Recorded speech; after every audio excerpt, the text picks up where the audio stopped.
Дорогие братья и сестры, хочу поздравить вас с грядущими днями Светлого Христового Воскресения.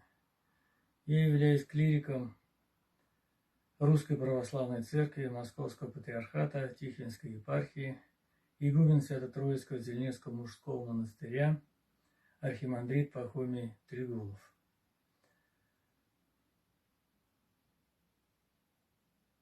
На протяжении болезни, которые мне приходится переживать, было перенесено несколько операций, и вот сейчас, в данный момент, я ожидаю своей очереди для непростой операции. И обращаюсь к вам за молитвенной помощью и за помощью, какую вы можете мне оказать.